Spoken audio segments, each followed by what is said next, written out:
নমস্কার বন্ধুরা, সঙ্গে তন্ময় অনুষ্ঠানে আজকে যিনি আছেন তার পরিচয় দিতে গিয়ে হয়তো আমি নার্ভাস হব, কিন্তু কেন নার্ভাস হব সেই কথাটা বলেই দিই আজকে। তো সেটা হচ্ছে, যিনি আজকের অতিথি আমাদের ইংরাজি শিক্ষক অসিত বরণ গিরি, এবং তিনি যখন বোরাল স্কুলে পা ফেলতেন তখন কেন জানি না আমরা সব চুপ হয়ে থাকতাম, নির্বাক হয়ে যেতাম। তার ব্যক্তিত্ব, তার কথা বলার ভঙ্গিমা, এবং সবথেকে যেটা গুরুত্বপূর্ণ যে তিনি কাউকে ভয় পান না, সে হেডমাস্টার থেকে শুরু করে কোনো টিচার। তো ক্যামেরার সামনে এর থেকে আর বিস্তারিত কিছু বলা যাবে না। আরেকটা যেটা গুরুত্বপূর্ণ বিষয়, অনেক ছেলে যারা ছাত্র আমরা পড়তাম বোরাল হাই স্কুল, তো সেখানে তারা এই গিরি স্যারকে দেখে ইংরেজিতে অনুপ্রাণিত হয়ে পড়তেন। সেটা ইংরেজিকে কিন্তু ভালোবেসে নয়, তার ব্যক্তিত্বটা দেখে। অ্যাডিক্টেডের পরে টু ব্যবহার হয়, ডিভোটেডের পরে টু ব্যবহার হয়। কেন অ্যাডিক্টেডের পরে দুটো টু ব্যবহার হচ্ছে? দুটোই নেশা। তো নেশায় নেশায় আজকে আমি চলে এসেছি, সেটা ডিভোটেডই হবে, অ্যাডিক্টেড হবে না। তো স্যার, আজকে আপনার অনুষ্ঠানে আপনাকে স্বাগত। হ্যাঁ, মানে এই যে আমি স্যারের সাথে কথা বলছি, এই বুকের ভেতর কিন্তু একটা সামান্য হলে হৃদকম্প রয়েছেন, কারণ এতদিন উনি আমাদের পড়া ধরতেন। এই দা, আজকে স্যারকে আমি প্রশ্ন করব, আর স্যার আমার সামনে বসে আছেন। এটা এক ধরনের আমাদের কাছে সত্যি স্বপ্ন। স্বাগত স্যার। ভালো লাগলো। শুভ সন্ধ্যা।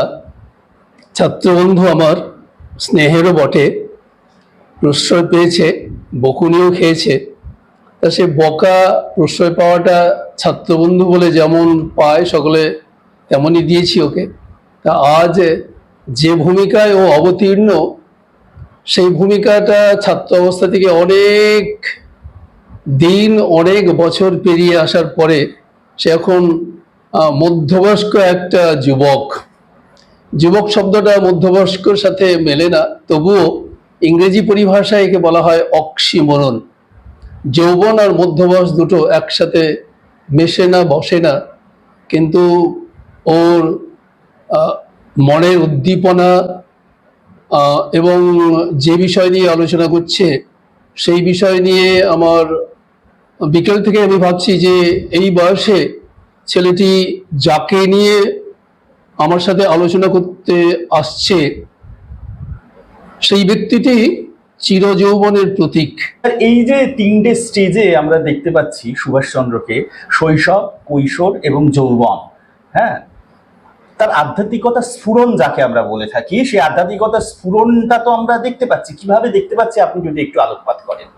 আমি শুরু করছি কটক দিয়ে। চলুন যাই কটকে বেড়াতে। যে বিদ্যালয়ের ছাত্র ছিলেন তিনি, সেই বিদ্যালয়ের প্রধান শিক্ষকের নাম বেনি মাধব দাস।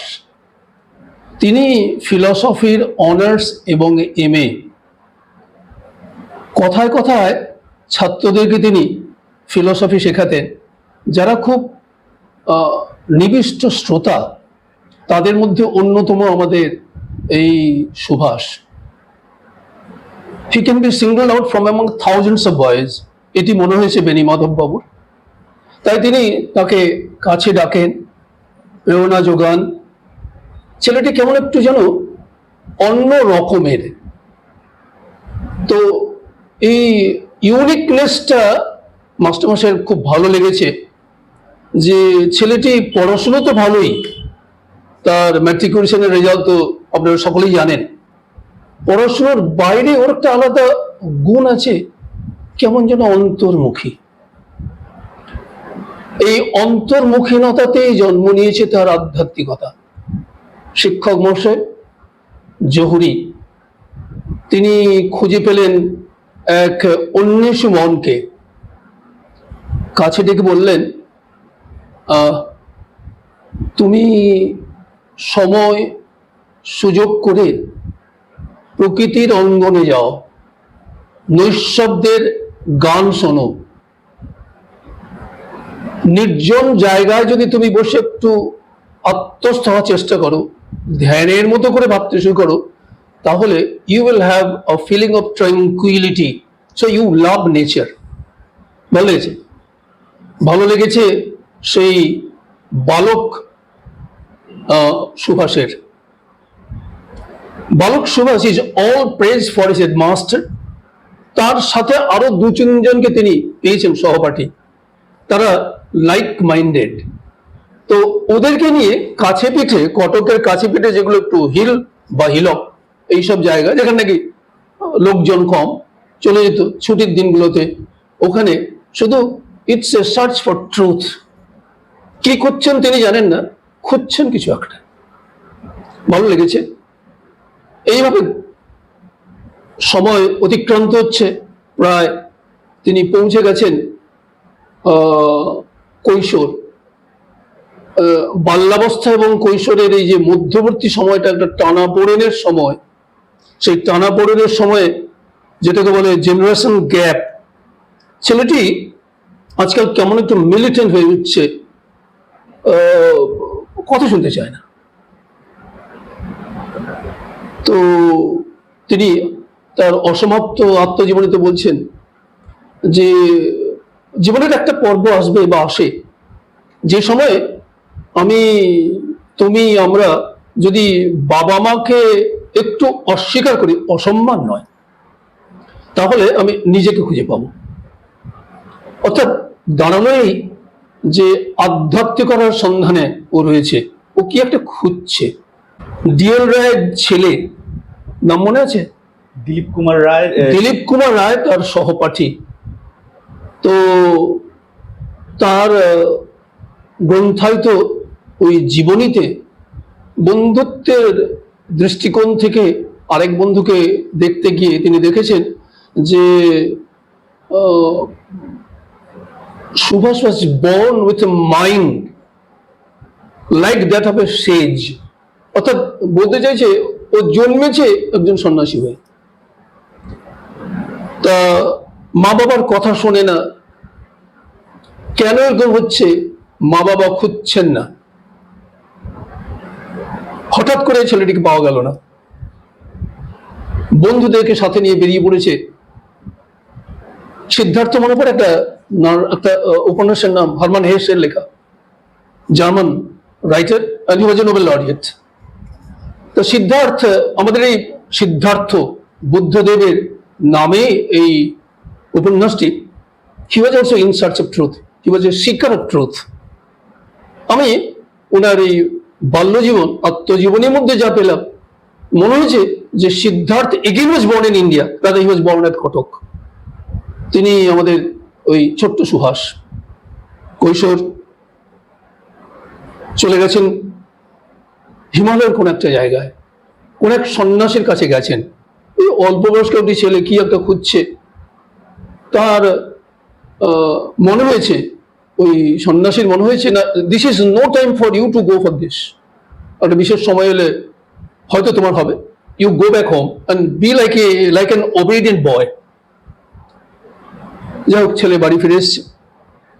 এই যে বললাম, আমি কোনো সময় মা বাবার বিরুদ্ধাচরণ করব, অসম্মান করব না। তো বাড়ি ফিরেছেন, তারপর ম্যাট্রিকুলেশনে দারুণ রেজাল্ট। বাবা চান ব্রিটিশ ভারতের রাজধানী কলকাতায় তাকে পড়ানো হবে। সিদ্ধান্ত হলো প্রেসিডেন্সি কলেজে ঢোকানো। তারপরে পর্ব অন্যদিকে চলে যাচ্ছে। আমি আবার ফিরে আসছি আমার আসল আলোচনায়। তো বাড়ির পাশে একজন ভদ্রলোক, তো প্রতিবেশী, তিনিও সদ্য অতীতে তার প্রতিবেশী হয়েছেন।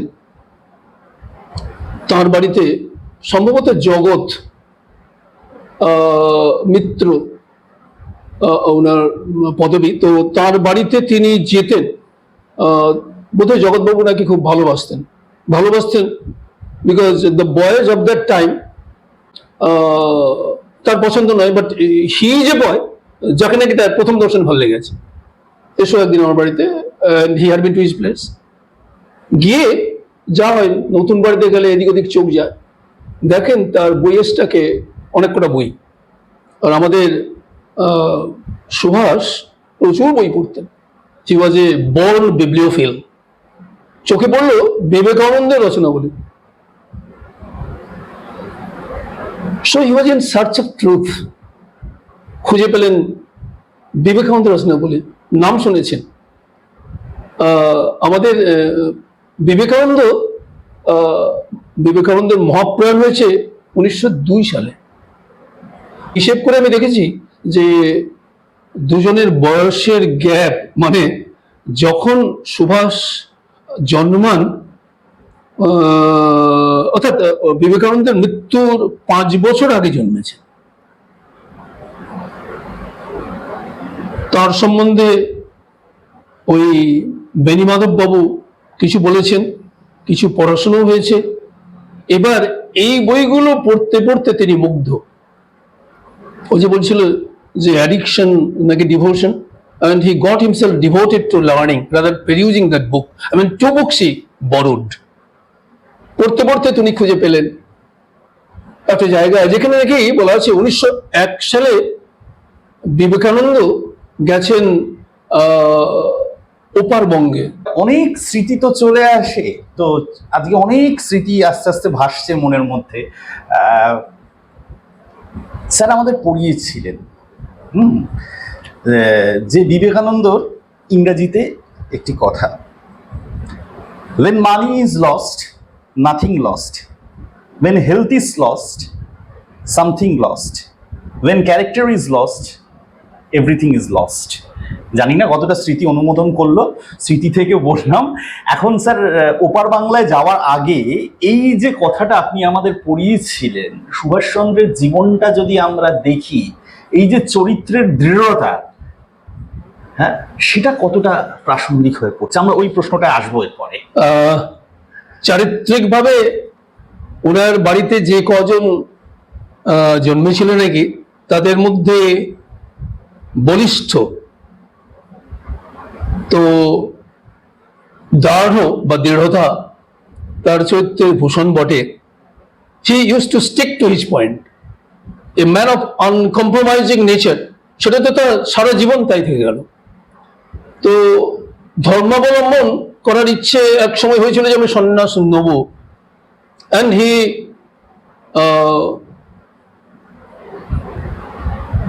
Religiously try to stick to it. এবং তাকে প্রেরণা যোগাচ্ছিলেন কতগুলো অনুকূল পরিবেশ, যার মধ্যে এই দুটো বই। এই বইতে তিনি পেয়ে গেলেন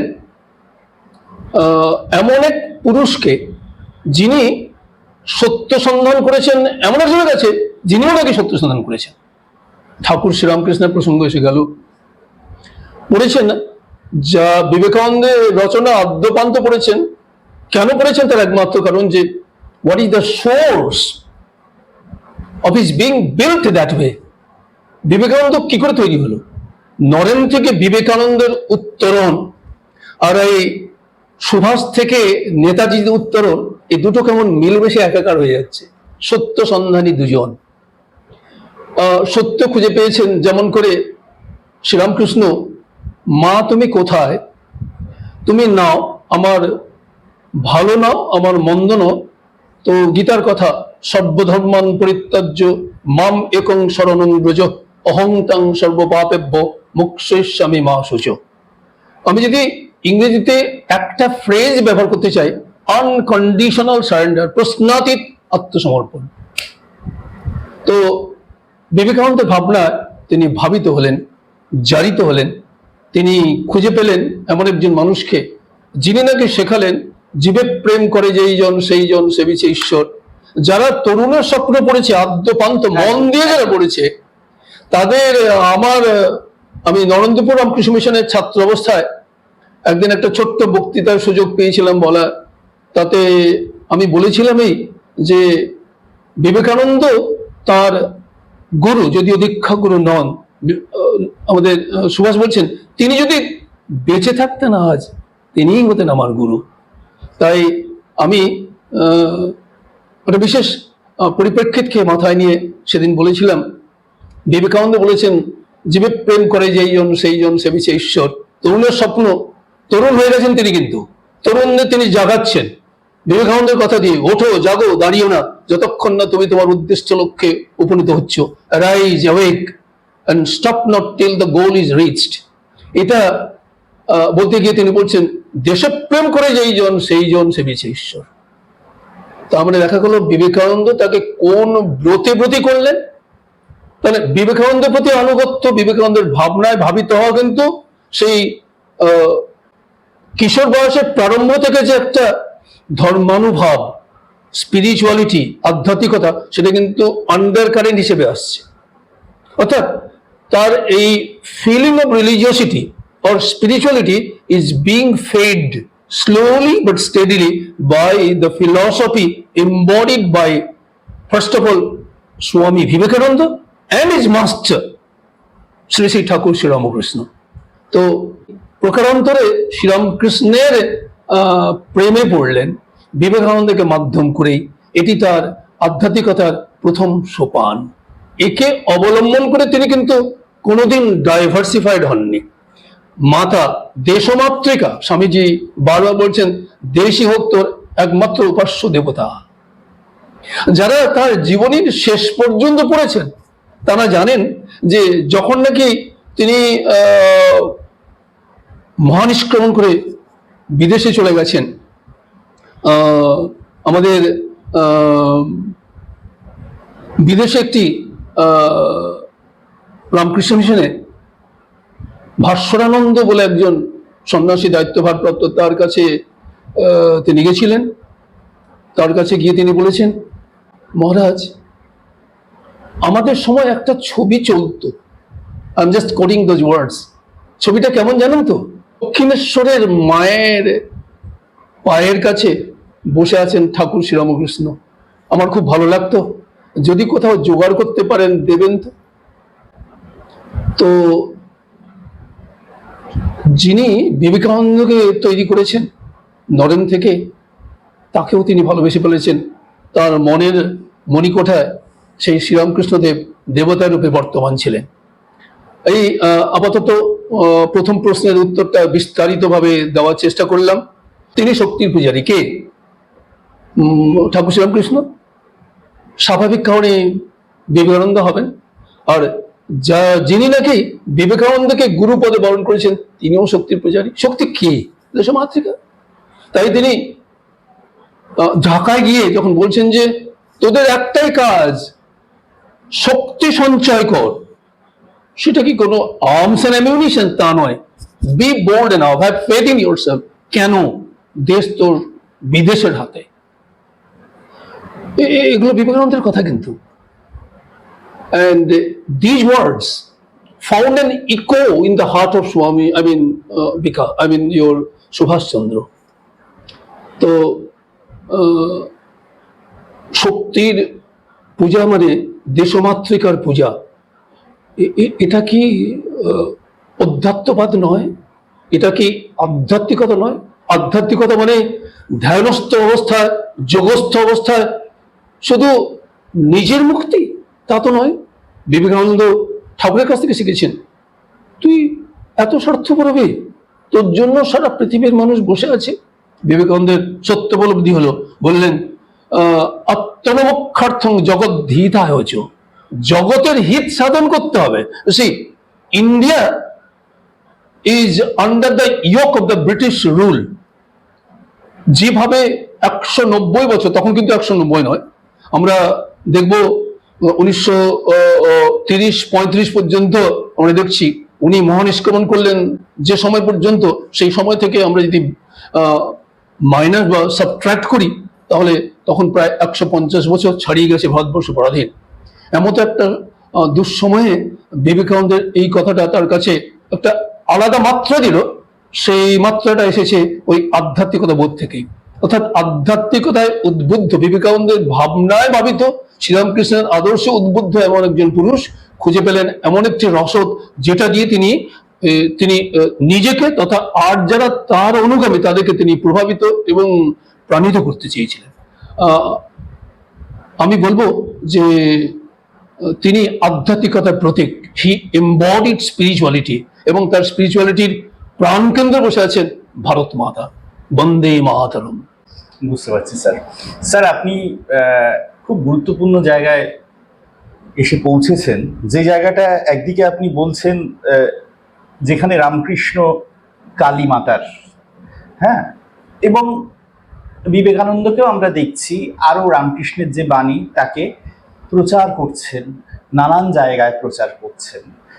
সুভাষচন্দ্রের সেই আধ্যাত্মিকতা কনভার্টেড টু দেশপ্রেম, অর্থাৎ আবার এও আমরা দেখতে পাচ্ছি যে তিনি যখন জেলে বন্দি আছেন তখন তিনি দুর্গাপূজার কথা বলছেন, তিনি কালী পূজার কথা বলছেন। আবার এও আমরা দেখতে পাচ্ছি যে তার মাধ্যমে তিনি একটা বৈপ্লবিক আন্দোলন শুরু করার চেষ্টা করছেন। মানে আধ্যাত্মিকতাই হচ্ছে মূল শক্তি, এবং তার আড়ালে রয়েছে যুব শক্তি। অর্থাৎ কিনা আমরা দেখতে পাচ্ছি যে দেশের স্বদেশী আন্দোলন মধ্যে একটা ভক্তিরসের সঞ্চার তিনি ঘটাচ্ছেন। এই ব্যাপারে যদি স্যার আপনি একটু বলেন। আসলে আগেই বলেছি যে সুভাষচন্দ্র বিবেকানন্দের মন্ত্র শিষ্য নন, ভাবনার শিষ্য, ভাব শিষ্য। ভাব শিষ্য বলেই তিনি তার summation from what Swamiji had said and written তিনি নিয়েছেন, এবং বলতে দ্বিধানে পৃথিবী তথা ভারতবর্ষে প্রত্যেকটি মানুষ এই কথা স্বীকার করবে যে patriotism was the summum bonum of his life. এই প্যাট্রিয়টিক জিলটা এসেছে কিন্তু প্রধানত মুখ্যত বিবেকানন্দের ভাবনা থেকে এবং বিবেকানন্দ রচিত সমস্ত বক্তৃতা থেকে। তো এবার তোমার প্রশ্ন হলো যে ঠাকুরের ভাবনাটা বিবেকানন্দ পেয়েছিলেন, বিবেকানন্দের ভাবনাটা নেতাজি পেয়েছেন। তো পেয়ে তিনি তার অনুগামীদের মধ্যে এটি ইনজেক্ট করছেন, তাদেরকে অনুপ্রাণিত করছেন। তো তাহলে এই অনুপ্রেরণার সোর্স কি? দেশপ্রেম। দেশপ্রেম কোথা থেকে এসছে? তিনি তো তার দেশকে ভালোবাসবেন, প্রত্যেকে তার দেশকে এমন করে ভালোবাসে, but his is a kind of patriotism which is moulded by the philosophy of Swami Vivekananda. Swami Vivekananda বারবার একই কথাই বলছে যে ভারতভূমি, দেশভূমি, জন্মভূমি হোক তোমার উপাস্য দেবী। তাহলে মন্দিরে দেবতা নেই, সমস্ত ভারতবাসীর মধ্যে সেই দেবতা আছে, কিন্তু সেই দেবতা শৃঙ্খলিত। যদি মা ভাবো তাহলে শৃঙ্খলিতা। তাহলে আমার শৃঙ্খলিত মাকে শৃঙ্খল মুক্ত করতে গেলে কি করতে হবে? এ কথা সমস্ত পাঠক আজ নয়, আমাদের যারা মাস্টারমশাই, আজ যারা ঐতিহাসিক, তারা এদিকে গেছেন যে আমাদের যে জাতীয় উন্মাদনা, দেশপ্রেম, সেটা কিন্তু পুরো মাতৃ সাধনা। বিবেকানন্দের ভূমিকা, বিবেকানন্দের সেই বক্তৃতা যেন মায়েরই কথা। তোরা আমার দুঃখ দুর্দশাকে বোঝার চেষ্টা কর, এবং বিবেকানন্দ সেটা ইনজেক্ট করতে পেরেছিলেন তার সময়ের ভারতবাসীকে, এবং সেটা তাকে পড়ে তার ভাবনায় দীক্ষিত হয়ে পেয়ে গেছিলেন আমাদের সুভাষ। সুতরাং সুভাষের নেতাজিতে উত্তরণ হওয়ার পিছনে the pivotal role was played by Vivekananda and his philosophy. অর্থাৎ আমরা তাহলে পৌঁছে গেলাম কোন জায়গায়? Patriotism, particularly in this part of the world, say Bengal, undivided Bengal, সকলেই তো জানে যে বেঙ্গলের role in the freedom movement of India is something worth emulating. সারা ভারতবর্ষ কিন্তু বুঝতে পেরেছে যে যদি রেনেসাঁস বা নবজাগরণ হয়েই থাকে তাহলে বেঙ্গলেই হয়েছে। এবং যে নবজাগরণের শেষ পর্বে এসে সুভাষচন্দ্র আমাদেরকে দীক্ষা দিলেন যে দেশও বিনা আর অন্য কোনো ভাবনা যেন আমাদের মধ্যে না আসে, এবং এই দেশকে যদি মুক্ত করতেই হয় তাহলে শক্তি সাধনার মাধ্যমেই করতে হবে। আগে শক্তি সঞ্চয় করো। তাহলে শক্তির পূজারী বোধহয় তোমার জানা আছে যে তিনি তিনি তন্ত্র সাধনা করেছিলেন। বরদাচরণ মজুমদার সম্পর্কে। তন্ত্র সাধনার উদ্দেশ্য কি জানি না, তবে তার জীবনী পাঠে আমার মতো একজন সাধারণ পাঠকের মনে হয়েছে তিনি তন্ত্র সাধনার মাধ্যমে তিনি নিজে একজন যথার্থ যোগী। যোগী তাকেই বলে যার নাকি পৃথিবীর কোনো জিনিসের প্রতি লোভ নেই, অর্থাৎ পার্থিব জিনিসের প্রতি কোনো আকাঙ্ক্ষা নেই, নিরাসক্ত এক পুরুষ, যিনি নিজের কথা না ভেবে সকলের কথায় ভাবেন। তো বিবেকানন্দের এই ভাবনা, ঠাকুরের এই ভাবনা এসে গেছে আমাদের আমাদের সুভাষের মধ্যে, এবং সুভাষ এইভাবে has আন্ডারগন A spiritual transformation. I repeat, spiritual transformation. এটা একটা মেটামরফোসিস হয়ে গেছে, এবং তার যে একে একে একে একে উঠছে, তিনি কিন্তু কোথাও তিনি ডাইভার্ট করছেন না, ডাইগ্রেস করছেন না। বিবেকানন্দ তার পেছনে ঠাকুর, অর্থাৎ একটা ছবি ভাবা যেতে পারে। ওদিকে বসে আছেন যুগস্রষ্টা ঠাকুর শ্রীরামকৃষ্ণ, যুগনায়ক বিবেকানন্দ, আর তার সামনে অথবা তার পেছনে ঠাকুরকে যুগস্রষ্টা সামনে রাখি, তার পেছনে অনুগামী বিবেকানন্দ, তিনি হচ্ছেন যুগনায়ক আর যুব দেবতা। তো যুগনায়ক আর যুব দেবতা, এই যুগনায়ক বিবেকানন্দ এবং যুগ দেবতা, কেন দেবতা বললাম? তিনি আমাদেরকে বলেছিলেন যে স্বামীজি কথাটা কিন্তু ঘুরে ফিরে আসছে, give me blood and I will give you freedom. এই শব্দগুলো কিন্তু ওই বিবেকানন্দ কথা কেউ ফিয়ারলেসনেস, তুমি নিজের উপর আস্থা রাখো, আত্মবিশ্বাসী হও। আত্মবিশ্বাসটা কি? ব্যক্তিগত স্বার্থসিদ্ধির জন্য না। যে সময়ে তিনি এই কথাগুলো বলছেন সেই সময় ভারতবর্ষ পরাধীন, তাই এই give me blood and I will give you freedom, এই কথাটা কিন্তু স্বামীজি কথার প্রতিধ্বনি, যে arise awake and stop not till the goal is reached. প্রশ্ন হবে গোলটা কি? গোলটা হচ্ছে India, our dear motherland, has to be freed from the fetters of slavery. অর্থাৎ the only one current আর undercurrent নেই, কিন্তু আগে undercurrent হিসেবে এসেছিল তাকে বিল্ড হতে, now he is built. Subhashi is built and now he is leading the youths of his time. এবং the way the youths of his time were inspired to dedicate themselves into serving India to the best of their capability is born of that spirituality which came from Netaji, which came from Swamiji, which again came from Thakur Sri Ramakrishna. So that way he was totally a spiritual man, a man of spirituality. বুঝতে পারছি sir.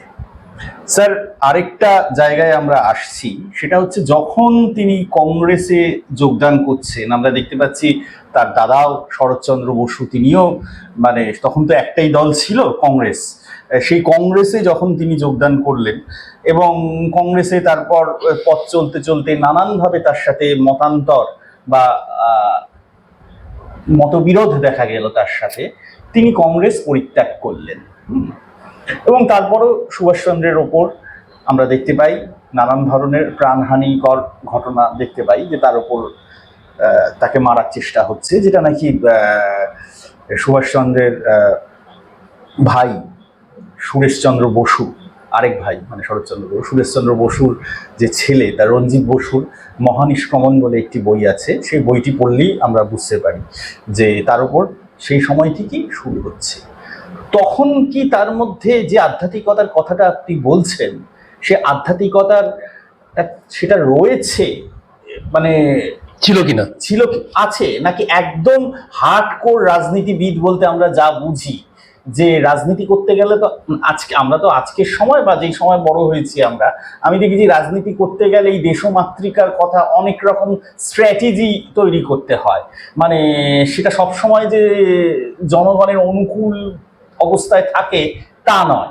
হ্যাঁ, তখনও কি বিবেকানন্দের সেই প্রত্যক্ষ যে জায়গাটা আপনি বলছেন আধ্যাত্ম শক্তি, সেইটা কি থাকছে, নাকি সেইটা এক ধরনের মোড়কের অবস্থায় থাকছে সুভাষচন্দ্রের ওপর, যে প্রয়োজনে আমি ওটাকে ব্যবহার করব দেশকে উজ্জীবিত করার জন্য, কারণ এটাতেই ভক্তিরসেই বা ভক্তিভাবেই তৎকালীন জনগণ অনেক বেশি উজ্জীবিত হন। এবার উত্তরটা হলো এই যে বিবেক আই মিন সুভাষচন্দ্র আমার ব্যক্তিগত ভাবনা একদম। সাদাসিধে মানুষ, রাজনীতি ভালো বুঝতেন নাকি বুঝতেন না, কতটা বুঝতেন এ মূল্যায়ন বিভিন্ন জনে বিভিন্ন ভাবে করুক। আমি বলবো he was a victim of caucus politics. একটু বাংলাটা বলবেন? একেবারে সংকীর্ণ রাজনীতির শিকার। কলকাতা তখন প্রাণকেন্দ্র সারা ভারতবর্ষের। 1911-তে কলকাতা থেকে চলে গেল দিল্লিতে রাজধানী। 1910 পর্যন্ত কলকাতা ছিল হার্টথ্রব। তো এই কলকাতা, আর যারা তার সময়ের কংগ্রেস করেছেন কজন তার সহমত পোষণ করেছেন তা জানি না। তার মনে হয়েছে যে I am feeling badly lonely. কথাটা মানে দাঁড়ালো, আমি যেটা আমার মতো করে এক্সপ্লেন করতে চাইছি যে তিনি যে দর্শন নিয়ে দেশমাতৃকার সেবায় নিয়োজিত হয়েছেন সেরকম তিনি খুঁজে পাচ্ছেন না তার সমসাময়িক রাজনীতিবিদদের মধ্যে। তাদের পেটি পারপাস, সংকীর্ণ উদ্দেশ্য সিদ্ধ করার জন্য তারা রাজনীতিতে নেমেছে। আর বিবেকানন্দের অনুগামী, বিবেকানন্দের ভাবনায় ভাবিত এমন একজন ছেলের ফিলোসফি তাদের যথারীতি পছন্দ হবে না। সুতরাং তা মনে হয়েছে যে আমি এখানে অড ম্যান আউট, আমি ব্রাত্য, আমি কংগ্রেসের এদের সাথে আমার ঠিক পোষায় না, আমি থাকবো না। গান্ধীজির সাথে তার, গান্ধীজির নামটা যতটুকু আমার জানা আছে তিনিই দিয়েছিলেন। তো মহাত্মাজি, মহাত্মা এই শব্দটি ইজ কয়েন্ড বাই নেতাজি। তো এত শ্রদ্ধা করতেন। তো তারপরে ও একটা ইলেকশন নিয়ে যেভাবে গান্ধীজির ভূমিকা, গান্ধীজি অন্য কারো কাছে কতটা শ্রদ্ধা ভক্তি পান কিনা ওই একটি কারণে আমি নেতাজিকে ভালোবাসি বলে আমি কেন জানি না মহাত্মাজিকে আমি ভুল বুঝি।